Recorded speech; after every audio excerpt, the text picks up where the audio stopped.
ជំរាបសួរអ្នកទាំងអស់គ្នាខ្ញុំមានសាច់រឿងថ្មីទៀតទេណាគឺជាប្រភេទសាច់រឿង Omega វើសទៅដែរមុននឹងចូលដល់សាច់រឿងខ្ញុំសូមនិយាយពីសាច់រឿងនឹងតិចៗសិនណាតែតួបឋមរបស់យើងនឹងគាត់មានឈ្មោះថាសុងយល់ហើយពីដំបូងឡើយគាត់គឺជា Beta ទេប៉ុន្តែក្រោយមកគាត់ក៏ក្លាយទៅជា Omega វិញចំណែកឯកំណត់សង្ហាដែលជាតួ top របស់យើងវិញគាត់មានឈ្មោះថាសឹងវុនហើយគាត់គឺជា Alpha ឥឡូវគឺមិនបាច់ក្បាច់ក្បោច្រើនពេកទេកុំឲ្យទាំងអស់គ្នាធុញចូលដល់សាច់រឿងយើងវិញយើងបានឃើញថានៅមន្ទីរពេទ្យមួយកន្លែងហ្នឹងអាកាសធាតុខាងក្រៅកំពុងតែភ្លៀងហើយសុងយល់ក៏បានមកមន្ទីរពេទ្យដើម្បីពិនិត្យជើងរបស់គាត់ហើយលោកគ្រូពេទ្យក៏បានប្រាប់ទៅកាន់គាត់គឺគាត់លើហ្នឹងកំពុងតែស្ថិតក្នុងការផ្លាស់ប្ដូរមួយចំនួននៅក្នុងខ្លួនហើយក៏បានសួរទៅកាន់គាត់ទៀតដែរថាថ្មីហ្នឹងគឺមានអាការៈឈឺក្បាលវើមុខចង់ក្អួតអីតែសុងយល់វិញក៏យល់ថាគ្រូពេទ្យហ្នឹងចង់និយាយសម្ដៅទៅលើន័យអីទេប៉ុន្តែគាត់មកទីនេះក៏ព្រោះតែគាត់ឈឺជើងនៅពេលដែលលោកគ្រូពេទ្យក៏ពិនិត្យឲ្យសុងយល់ហើយហ្នឹងក៏បានប្រាប់ទៅកាន់សុងយល់ដែរគឺលទ្ធផលបង្ហាញចេញម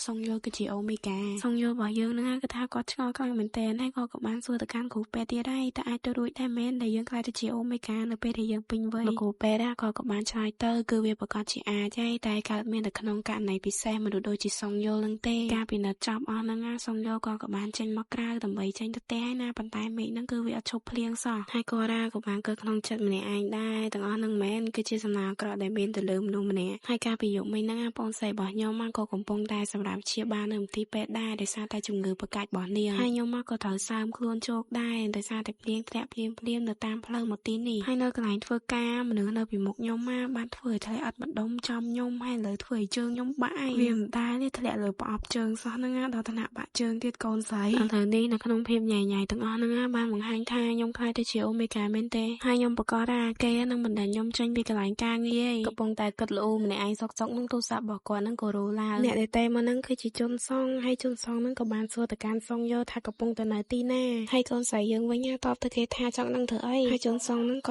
៏បានប្រាប់ទៅបងប្រុសចង់ជួបឯងប៉ុន្តែឯងអត់នៅទីនោះទេកូនស្រីរបស់យើងហ្នឹងអត់ទាន់បានតបទេប៉ុន្តែថ្ងៃនេះគឺគាត់ពិតជារវល់មែនរហូតដល់ភ្លេចថាមានការជួបជាមួយនឹងបងប្រុសហើយជុនសងហ្នឹងក៏បានសួរមកកាន់សុងយល់ទៀតហើយប្រាប់គាត់មកលើនឹងកំពុងតែនៅទីណាសុងយល់គាត់ប្រាប់ថាលើនឹងក៏កំពុងតែនៅមន្ទីរពេទ្យថាពេទ្យហ្នឹងសួរទៀតហើយទៅមន្ទីរពេទ្យធ្វើអីទៅលេងបងប្អូនមែនសុងយល់ក៏ប្រាប់តែពេទ្យហ្នឹងថាមកពីខ្ញុំឈឺជើងហ្នឹងហើយរឿងដែលគាត់ខ្លាចទៅជាអូមេហ្គាហ្នឹងក៏គាត់អត់ទាន់បានប្រាប់បងប្រុសដែរគាត់ចាំទុកប្រាប់ពេលក្រោយហើយពេទ្យហ្នឹងក៏បានសួរទៀតហើយតែឯងរងរបួសមែនហើយវាធ្ងន់ធ្ងរសុងយល់ក៏ធុញជុនសងពេកក៏បានសួរទៅកាន់ជុនសងវិញហើយបានជាថ្ងៃហ្នឹងសួរច្រើនម៉េចបែបជុនសងហ្នឹងក៏រៀងកាំងដែរសួរគេច្រើនពេកយល់គេថាឲ្យគ្រាន់តែសួរប៉ុណ្ណឹងសោះខុសតែហើយសុងយល់ហ្នឹងក៏បានប្រាប់តែជុនសងហ្នឹងថាកុំប្រាប់រឿងហ្នឹងទៅបងប្រុសអីវាមិនមែនជារបួសអីធ្ងន់ធ្ងរនោះទេនិយាយហើយហ្នឹងក៏បានគិតម្នាក់ឯងដែរបើសិនជាខ្ញុំលុបចោលការណាត់ជួបជាមួយនឹងបងប្រុសហើយខ្ញុំនឹងអត់បានជួបគាត់រយៈពេល1ខែហើយបើសិនជាដល់ពេលនោះមែនប្រហែលជាខ្ញុំអាចនឹងធូរស្បើយជាងនេះសុងយល់កំពុងតែនិយាយបដាដើរតាមផ្លូវបដាហ្នឹងក៏មានស្រីលងស្នេហ៍គាត់ដែរអូយហេតុតែគេជាអូមេហ្គាដ៏សែនខ្ជូតហើយអ្នកនៅក្នុងទូរស័ព្ទហ្នឹងបានហៅឈ្មោះរបស់សុងយល់ហើយម្នាក់ហ្នឹងគឺជាបងប្រុសនឹងឯងដែលជាទូថប់របស់យើងគាត់បានសួរទៅកាន់សុងយល់ណាកំពុងតែនៅទីណាចាំគាត់ទៅទទួលបានបន្តិចហ្នឹងឡានក៏បានបើកមកទទួលសុងយល់ហើយសុងយល់ក៏បើកទ្វារឡានហៅបងប្រុសសប្បាយចិត្តទាំងស្នាមញញឹមហ្នឹងបងប្រុសក៏បាននិយាយដែរសុងយល់ហ្នឹងអត់ព្រមឈររងចាំនៅខាងក្នុងទេសុខចិត្តឈររងចាំនៅខាងក្រៅទាំងដែលអាកាសធាតុខាងក្រៅហ្នឹងកំពុងតែត្រជាក់សុងយល់វិញគឺថាគាត់ញញឹមចោលរហូតហ្មងហើយក៏បានប្រាប់ទៅកាន់បងប្រុសគាត់ដែរគឺថាអត់រងចាំយូរពេកទេហើយបងប្រុសហ្នឹងបានយកដៃមកប៉ះថ្ពាល់សុងយល់ដោយនិយាយថាសុងយល់ហ្នឹងថ្ពាល់ឡើងចង់កឯងហើយគាត់ក៏បន្តចាប់ទាញថ្ពាល់គេហើយសួរគេទៀតជើងរបស់គេហ្នឹងមកចៃសុងយល់ក៏បានប្រាប់ទៅគឺថាជើងរបស់គាត់ហ្នឹងវាអីទេគាត់ទៅតែមកពិនិត្យទីនេះទេដើម្បីឲ្យប្រកាសថាវានឹងល្អទាំងស្រុងហើយបងប្រុសហ្នឹងក៏បានសុំឲ្យសុងយល់ចូលធ្វើការជាមួយនឹងក្រុមហ៊ុនរបស់គាត់ប៉ុន្តែសុងយល់គាត់ថាគាត់មិនទេហើយសុងយល់ហ្នឹងក៏បន្តនិយាយទៀតគាត់ពិតជាដឹងគុណបងប្រុសខ្លាំងណាស់ដែលបងប្រុសធ្លាប់ជួយគាត់កាលពីនៅក្មេងសាច់រឿងរបស់យើងហ្នឹងក៏បានបង្ហាញឲ្យឃើញកាលពីសុងយល់គាត់នៅរៀនហើយបងប្រុសដើមមកហ្នឹ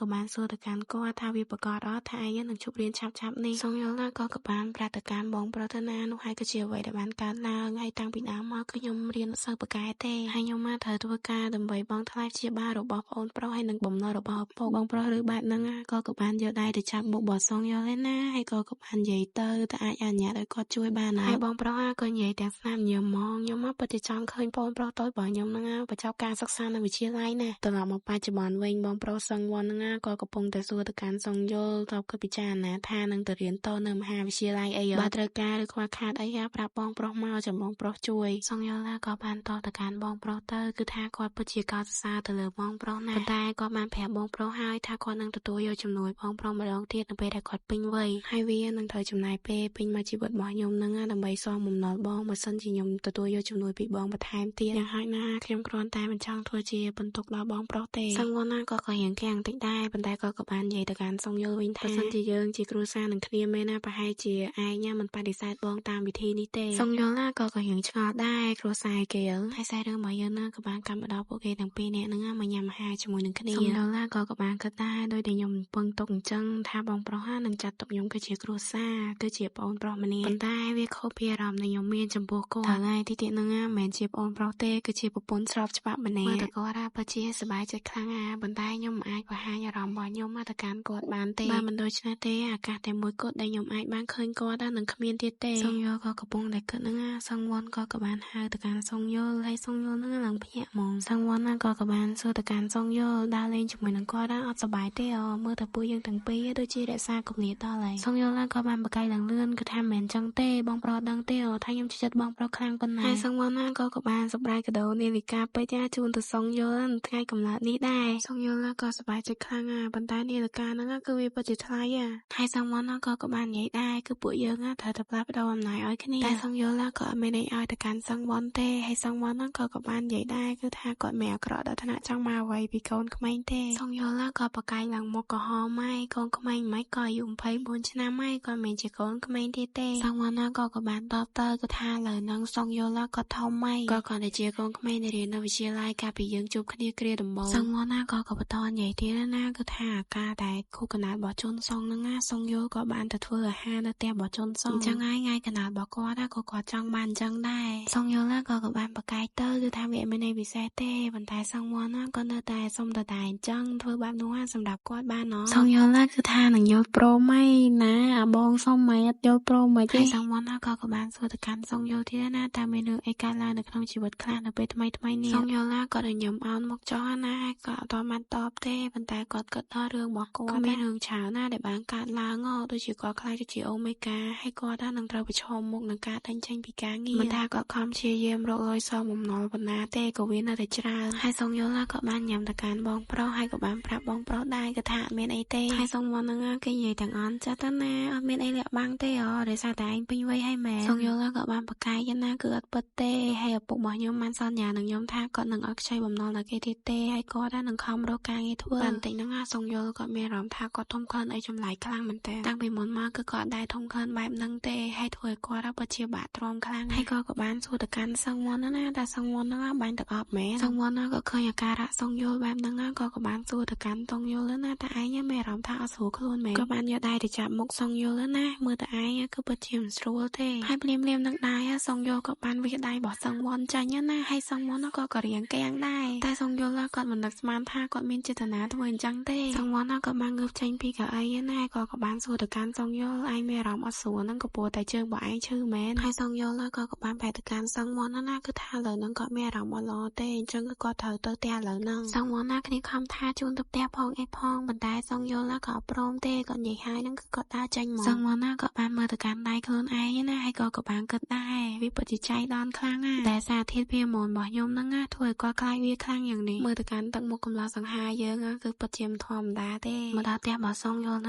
ងក៏បានដល់បីជើងដល់អីឡើងលឿនហ្មងហើយក៏បានឡើងទៅលើគ្រែទៅដល់ពួយចិត្តក៏បានរត់ខោរបស់ខ្លួនឯងចាញ់ណាដោយសារតែក្លិនភេរម៉ូនរបស់សង្វ័នហ្នឹងគឺវាមានប្រតិកម្មលើគាត់ខ្លាំងសារខោមកហ្នឹងរបស់ខ្លួនឯងគឺសើមកហើយហេតុមានអីក្រៅពីការធ្វើវាទៅខ្លួនឯងទេសម្រួលខ្លួនឯងបណ្ដាហ្នឹងក៏បានហៅទៅកាន់បងប្រុសដែរហើយក៏បានសម័យដល់មុខគេណាក៏ព្រោះតែពេលនេះក៏ដឹងថាត្រូវធ្វើអ្វីទេសម័យដល់ពេលដែលគេយកដៃហ្នឹងមកចាប់មុខខ្លួនឯងណាហើយគិតថាគេហ្នឹងនឹងយកដៃដាក់ចូលមាត់ខ្លួនឯងទៀតឃើញដល់រូបរាងដ៏សែនស្រស់សង្ហារបស់គេប៉ុន្តែកាយវិការទាំងអស់ហ្នឹងបានត្រឹមតែធ្វើវាទៅខ្លួនឯងទេហើយឥឡូវហ្នឹងក៏មានអារម្មណ៍ថាខ្លួនឯងហ្នឹងដូចជាសត្វដេរឆានដែលត្រេកត្រអាលនៅក្នុងកម្ដៅអញ្ចឹងក៏បាននឹកគិតដល់សម្ដីរបស់គ្រូពេទ្យទៅណាហើយក៏ខ្លាចទៅជាអញ្ចឹងដោយសារតែក្លិនភេរម៉ូនវាគឺពិតជាមិនគួរឲ្យជឿទេមើលទៅលើគូតរបស់គាត់ហ្នឹងក៏ថាវាសើមគ្រប់ទីកន្លែងហើយនោះគឺ វាប្រកាសថាគឺគាត់ពិតជាអូមេហ្គាមែនសាច់រឿងរបស់យើងហ្នឹងបានកាត់មកមួយខែក្រោយមកដែលកន្លែងដែលសុងយោគាត់រស់នៅហ្នឹងគឺវាធ្លាក់ព្រិលហើយគាត់ថាបដាស្ងាត់បដាហ្នឹងប្រហែលជាយប់មិញគាត់អត់ទាន់គេងអស់ងយគាត់គិតថាអ្វីគ្រប់យ៉ាងហ្នឹងគឺវានឹងប្រសើរឡើងបន្តិចហើយដោយសារតែជើងរបស់គាត់ហ្នឹងគឺវាជាហើយនៅថ្ងៃនេះដែរសុងយោគាត់បានមកផ្ទះរបស់ជុនសុងហើយក៏មានអ្នកមីងម្នាក់ហ្នឹងគាត់បានបើកទ្វារមកទទួលសុងយោទាំងស្នាមញញឹមហើយក៏បានសួរទៅកាន់សុងយោដែរតើមានរឿងអ្វីកើតឡើងលើឯងមែនព្រោះជាធម្មតាឯងដែលមកលេងនៅទីនេះពេលព្រឹកព្រលឹមចឹងទេសុងយោក៏បានប្រាប់ទៅគឺគាត់ចង់នៅឲ្យឆ្ងាយពីឪពុកដ៏សែនអាក្រក់របស់គាត់ហ្នឹងទៅគាត់សម្រេចចិត្តមកទីនេះសុងយោក៏បានសួរទៅកាន់អ្នកមីងហ្នឹងទៀតណាជុនសុងលើហ្នឹងក៏កំពុងតែគេងមែនអ្នកមីងហ្នឹងថាលើហ្នឹងគាត់គួរតែភ្ញាក់ពីគេងហើយអ្នកមីងហ្នឹងក៏បានប្រាប់ទៅកាន់សុងយោទៀតណាខាងក្រៅវាពិតជាត្រជាក់អញ្ចឹងអង្គុយចុះសិនទៅចាំគាត់ទៅឆុងតែក្តៅឲ្យសុងយោក៏បានអរគុណទៅកាន់អ្នកមីងណាហើយក៏បានកលែកមកមើលខាងក្នុងហ្នឹងក៏បានកើតក្នុងចិត្តដែរមិនថាទោះបីជាគាត់មកកន្លែងនេះញឹកប្រហែលដងទេក៏នៅតែមានអារម្មណ៍ថាវាធំទូលាយដែរហើយបើទោះបីជាខ្ញុំដាក់ផ្ទះទាំងមូលរបស់ខ្ញុំនឹងរួមបញ្ចូលគ្នាក៏វានៅតែតូចជាងបន្ទប់ទទួលភ្ញៀវនេះដែរបានតិចហ្នឹងក៏មានដែរណាគេលើកចេញពីសាឡុងមកហើយសុងយោក៏បានដើរទៅរកអង្គុយនៅលើសាឡុងហ្នឹងណាក៏បានសួរទៅកាន់ជុនសុងដែរតើបងប្រុសអត់នៅទេមែនជុនសុងហ្នឹងគាត់ថាបងប្រុសបានប្រូចេញពីទីនេះយូរហើយសុងយោក៏បានសួរទៀតដែរប៉ុន្តែថ្ងៃនេះគឺជាថ្ងៃចុងសប្តាហ៍អញ្ចឹងគាត់អត់មកលេងទេខ្ញុំសង្ឃឹមថានឹងបានជួបគាត់ហើយជុនសុងក៏បានប្រាប់ទៅបងប្រុសគាត់មិនដែលមកលេងនៅទីនេះទៀតទេតាំងពីសុងយោគាត់ឈប់មកលេងនៅពេលចុងសប្តាហ៍មកសុងយោនៅពេលដែលគាត់ឮបែបហ្នឹងគាត់ឡើងភ្ញាក់ផ្អើលហ្មងហើយគាត់ក៏បាននិយាយដែរស្ដាប់ទៅដូចជាគាត់ចង់មករកខ្ញុំអញ្ចឹងតែជុនសុងគាត់ថាទោះបីជាបងប្រុសចង់មកលេងខ្លាំងប៉ុណ្ណាក៏ដោយក៏មិនអាចមកបានដែរនៅពេលឥឡូវនេះក៏ព្រោះតែគាត់រវល់មែនសុងយោក៏រៀងឆ្ងល់ក្នុងចិត្តដែរប៉ុន្តែក៏រំពឹងទុកថាបងប្រុសក៏គ្រាន់តែរវល់ទេហើយវាក៏គ្មានផ្លូវដែលបងប្រុសយកចិត្តទុកដាក់ចំពោះខ្ញុំមកខ្លាំងណាស់ដែរមានមនុស្សប្រុសសង្ហាម្នាក់ដែលចិត្តល្អមិនគួរឲ្យជឿហើយក៏មកពីគ្រួសារដែលល្អនិងមានសមត្ថភាពខ្ពស់ផងដែរហើយក្រៅពីអ្វីទាំងអស់ហ្នឹងគាត់គឺជា Alpha ដ៏លេចធ្លោម្នាក់អញ្ចឹងគាត់គឺជា Dominant Alpha អ្នកទាំងអស់គ្នាហើយមនុស្សដែរមិនសំខាន់ដូចខ្ញុំមិនអាចឡើងដល់កម្រិតខ្ពស់ដូចគាត់ឡើយហើយសុងយោក៏បានសួរទៅកាន់ជុនសុងទៀតណាបងប្រុសហ្នឹងក៏រវល់ដោយសារតែមានព្រឹត្តិការណ៍ចុងឆ្នាំមែនជុនសុងហ្នឹងក៏បានប្រកាយថាគឺវាមិនមែនចឹងទេតែឯងអត់ដឹងទេជាក់ស្ដែងគឺគាត់កំពុងតែរៀបចំពិធីមង្គលការរបស់គាត់សុងយោនៅពេលដែលលើអញ្ចឹងក៏ភ្ញាក់ខ្លួនដូចខ្មោច7ថ្ងៃចឹងហើយជុនសុងក៏បានបន្តប្រាប់ទៅកាន់សុងយោទៀតណាការរៀបការហ្នឹងត្រូវបានចាប់ផ្ដើមឡើងតាំងពីបញ្ចប់កិច្ចសន្យាជាមួយនឹងកូនស្រីទី2របស់ក្រុមហ៊ុនមួយហើយឯងពិតជាអត់ដឹងមែនប៉ុន្តែឯងគួរតែដឹងក៏ព្រោះតែឯងជិតស្និទ្ធជាមួយបងប្រុសជាងខ្ញុំសុងយោក៏បានតបទេហើយក្នុងចិត្តគាត់អត់ដឹងគាត់អីខ្លះទេខ្សែរឿងរបស់យើងក៏បានចាប់ត្រឹមហ្នឹងហើយអ្នកទាំងអស់គ្នាតែអ្នកទាំងអស់គ្នាកុំភ័យថាសង្វន់គាត់នឹងរៀបការចុងក្រោយប្រពន្ធសង្វន់នៅតែជាសុងយោដដែលទេកុំភ័យរឿងនឹងល្អមើលសូមជម្រាបរឿងទូលេពេជ្រសិនណាអ្នកទាំងអស់គ្នាសូមទោសអ្នកទាំងអស់គ្នាខ្លាំងមែនតើខ្ញុំអត់អាចចេញរឿងលឿនបានទេក៏ព្រោះតែចិត្តឆោមនេះហើយខ្ញុំរវល់ខ្លាំងនៅពេលដែលឆោមនេះហើយខ្ញុំនឹងចេញរឿងឲ្យអ្នកទាំងអស់គ្នាលឿនវិញណា